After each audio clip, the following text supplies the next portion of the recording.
Negara dengan iklim tropis seperti Indonesia ini sangat cocok untuk budidaya jamur tiram. Cara budidaya jamur tiram cukup mudah dan modalnya pun tidak begitu banyak.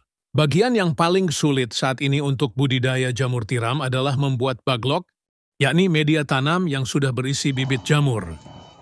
Namun gak perlu khawatir jika Anda baru pertama kali terjun di dunia jamur tiram, sementara untuk urusan baglok yang sudah siap tumbuh, bisa pergi ke orang lain terlebih dulu. Lambat waktu jika usaha budidaya jamur tiram sudah mulai berkembang. Cobalah untuk membuat baglok sendiri. Nah, langsung saja inilah beberapa persiapan dan cara budidaya jamur tiram versi Jamur Ganteng Official. Yang pertama, menyiapkan kumbung. Kumbung ialah semacam rumah untuk jamur, yakni tempat untuk manaruk dan merawat baglok hingga tumbuh jamur siap panen. Di dalam kumbung tersebut terdapat rak yang bertingkat, biasanya terbuat dari kayu atau bambu, dindingnya bisa menggunakan papan atau paranet. Dan pada bagian atap menggunakan genteng, jangan menggunakan seng atau asbes yang mudah mendatangkan panas. Bagian lantai sebaiknya dibiarkan menggunakan tanah, agar saat terkena air mudah meresap. Sedangkan untuk ukuran rak, bisa Anda sesuai sendiri tergantung ukuran kumbung dan baglok yang akan dibudidaya. Namun idealnya ketinggian ruang, sebaiknya tidak kurang dari 40 cm. Rak bisa dibuat 2 hingga 3 tingkat, lebar. Rak 40 cm dan panjang setiap ruas rak 1 meter. Setiap ruas rak bisa memuat 70 hingga 80 baglok. Kemudian menyiapkan baglok. Perlu kalian tahu, kualitas baglok yang bagus sangat mempengaruhi pertumbuhan dari jamur itu sendiri. Baglok ialah media tanam untuk meletakkan bibit jamur yang terbuat dari serbuk gergaji.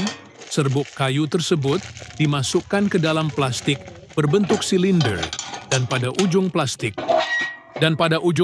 diberi lubang, di mana lubang tersebut nantinya jamur tiram akan tumbuh keluar. Saat ini baglok jamur tiram YJ berbobot 1 kg dijual, kisaran harga 3.000. Cara merawat baglok. Pertama, silahkan letakkan baglok pada rak yang sudah berada di kumbung.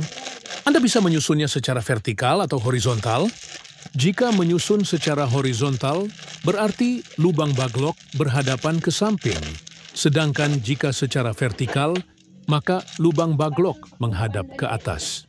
Namun biasanya, untuk para pemula lebih milih untuk menyusun baglok secara horizontal.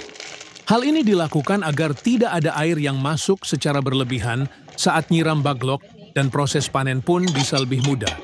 Kapan penyiraman dilakukan?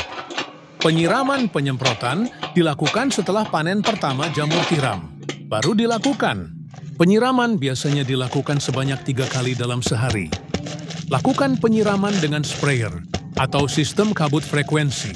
Penyiraman 2-3 kali dalam sehari tergantung suhu dan kelembaban kumbung. Proses panen. Inilah proses YG terakhir, yakni panen budidaya jamur tiram. Bila baglok yang digunakan permukaannya telah tertutup sempurna dengan miselium, biasanya dalam waktu 1 hingga 2 minggu sejak pembukaan tutup baglok. Baglok yang memiliki bobot sekitar 1 kg akan menghasilkan jamur sebanyak 0,7 kg. Jamur akan tumbuh dan sudah bisa dipanen jika dirawat dengan baik dan benar. Baglok jamur bisa dipanen hingga 4-5 kali panen. Setelah itu, baglok dibuang atau bisa digunakan bahan ompos. Pemanenan dilakukan terhadap jamur yang telah mekar dan membesar tepatnya bila ujung-ujungnya telah terlihat meruncing. Bila masa panen lewat setengah hari saja, maka warnanya menjadi agak kuning kecoklatan. Bila sudah selesai itu, jamur cepat layu dan tidak tahan lama. Kemudian jarak panen pertama ke panen kedua berkisar 2 hingga 3 minggu. Semoga bermanfaat dan barokah. Amin, amin, amin.